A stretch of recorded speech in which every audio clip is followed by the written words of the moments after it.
হওয়া উচিত ছিল তো আমার খেলার ক্যাপ্টেন, কিন্তু আমার করলে অতিথি।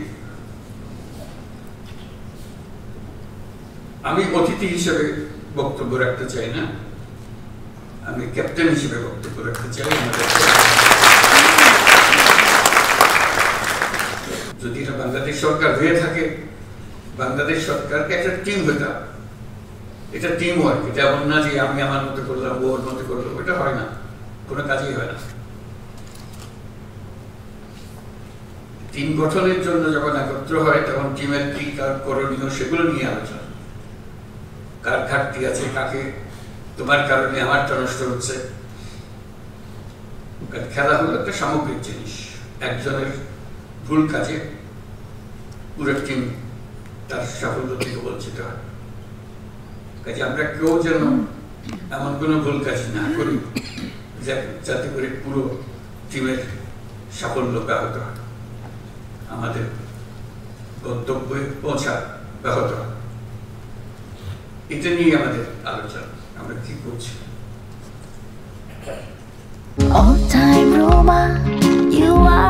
All Time Roma, taste it, love it. আমরা সরকার গঠনের পর থেকে এখন 6 মাস চলে গেল। এটাকে আমি বলছিলাম যে এটা আমাদের প্রথম পর্ব। আয়োজন করার জন্য যে সময় লাগে, অনেক ভুলভ্রান্তি হয়েছে আয়োজনের সময়, এখন সেগুলো ঠিকঠাক করে আমরা পুরো খেলার জন্য এখন প্রস্তুত। সেই প্রস্তুতিটা আমাদের হলো কিনা, না হলে কি কি ঘাটতি আছে সেগুলো ঠিক করা। আমি অন্যভাবেও চিন্তা করছিলাম কথা বলে শোনার সময়, এটা যদি কোনো বড় কোম্পানির এক্সিকিউটিভদের একটা বৈঠক হতো, তাদের যারা শরীক হচ্ছে তারা কি বলতো, নিশ্চয়ই ম্যানেজিং ডিরেক্টরের প্রশংসায় সন্তুষ্ট হতো না। তারা বলতো আমি এই কাজ দিয়েছেন আমাকে, আমি এই কাজ করেছি, আমার এই সাফল্য হয়েছে, আমি ওই কাজ আরো এই কাজের জন্য প্রস্তুত।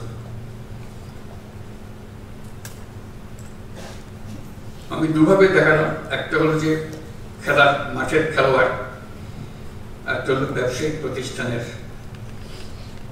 ফিল্ড অফিসারদের তাদের বক্তব্য। সরকারের যে খেলোয়াড় যারা আমরা আছি তাদের এই ভূমিকা ওই দুই গোষ্ঠীর মধ্যে কোনোটার মতো হতে হবে, যে আমরা কি করছি, কি করার দরকার, কোথায় আমরা আটকে যাচ্ছি, সেগুলো নিয়ে আলোচনা হবে। নিশ্চয়ই আজকে উদ্বোধনী অনুষ্ঠানে হয়তো হচ্ছে না, অন্য সময় হবে। তো সেখানেও আমাকে প্রধান অতিথি বলাতে আমি একটু কষ্ট পেলাম, যেন আমাকে বাইরে রাখা হলো এই খেলার মাঠ থেকে। হওয়া উচিত ছিল তো আমার খেলার ক্যাপ্টেন, কিন্তু আমার করলে অতিথি। আমি অতিথি হিসেবে বক্তব্য রাখতে চাই না, আমি ক্যাপ্টেন হিসেবে বক্তব্য রাখতে চাই।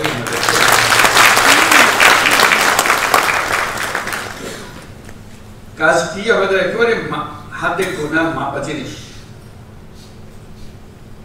এটা নিত্য নৈমিত্তিক একটা নতুন কিছু আসে তা না, একই জিনিস বারে বারে আসছে, বিভিন্ন ভঙ্গিতে আসছে। সেগুলো আমরা কে কিভাবে করছি, কি হলে আরো ভালো হতো, কোঅর্ডিনেশনটা কিভাবে হতো, ক্যাপ্টেনের সিগন্যালটা কিভাবে ফিল্ডে যেত, গেলে ভালো হতো, এগুলো নিয়ে আলোচনা। আমরা যেহেতু এমন পরিস্থিতি এসেছি, এটা ল এন্ড অর্ডার, একটা শান্তি শৃঙ্খলা বজায় একটা মস্ত বড় ইস্যু হয়ে গেল।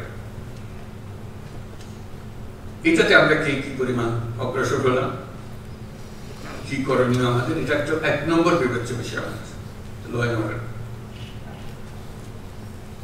এটা যাতে আমরা বিফল না হই, কারণ এটাতে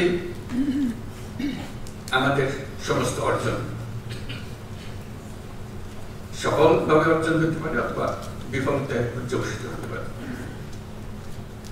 সেটা কি কোঅর্ডিনেশন হলে, কিভাবে হলে, এটা নিয়ে এই সম্মেলনে আলোচনা হোক। ফিরে যাওয়ার পরে যেন এটা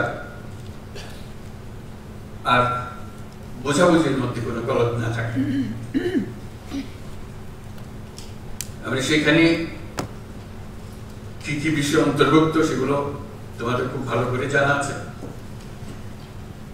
পুলিশ প্রশাসনের কাজ কি, সিভিল প্রশাসনের কাজ কি, কোঅর্ডিনেশনের কাজ কি। কিন্তু এই যদি বলি ওর কারণে আমারটা হয় না, এটা বলে তো আমরা পার পাবো না। যেহেতু জেলার দায়িত্ব সামগ্রিকভাবে একজনের উপরে, তার সঙ্গে কোঅর্ডিনেশন করেই করতে হয় সবকিছু। কাজে সেই কোঅর্ডিনেশনের কি সমস্যা নাকি পৃথক পৃথক ভাবে হবে সেগুলো পরিষ্কার করে নেওয়া, যাতে কাজ করতে গিয়ে আমরা অনিশ্চয়তার মধ্যে পড়ে না যাই। তো সেখানে আমাদের শৃঙ্খলা ভঙ্গ হলে কি করতে হবে, উপর থেকে নিচে পর্যন্ত চেইন অফ কমান্ড কিভাবে যাবে। এই নয় যে এটা আমার কাজ ছিল না, কাজে আমি আর মনোযোগ দিই নাই, এটা তো বলতে হবে না। আমরা তো সবাই মিলে সরকার, যেটার থেকে আমাদের উদ্ধার করতেই হবে। সেখানে নারী শিশুদের রক্ষা একটা বিশেষ দায়িত্ব, সংখ্যালঘুদের রক্ষা মস্ত বড় দায়িত্ব, কারণ এটার উপরে সারা দুনিয়া নজর রাখে আমাদের উপরে। আমরা সংখ্যালঘুকে কিভাবে তাদের সঙ্গে ব্যবহার করছি, একটা ছোট্ট ঘটনা সারা দুনিয়াতে বিশাল হয়ে যায়। আমি সেই ভয়ের জন্য তাকে শান্তি শৃঙ্খলার কথা বলছি। এটা আমাদের দায়িত্ব, সরকারের দায়িত্ব হলো সকল নাগরিকের সুরক্ষা বিধান করা। আমি সংখ্যালঘু সম্প্রদায় তাদেরকেও বলেছি, আপনারা সংখ্যালঘু হিসেবে আমাদের কাছে দাবি করেন না, দেশের নাগরিক হিসেবে দাবি করেন। তার নাগরিক হিসেবে আপনার সংবিধান আপনাকে এই অধিকার দিয়েছে, সে অধিকার আপনি সরকারের কাছ থেকে পেতে হবে।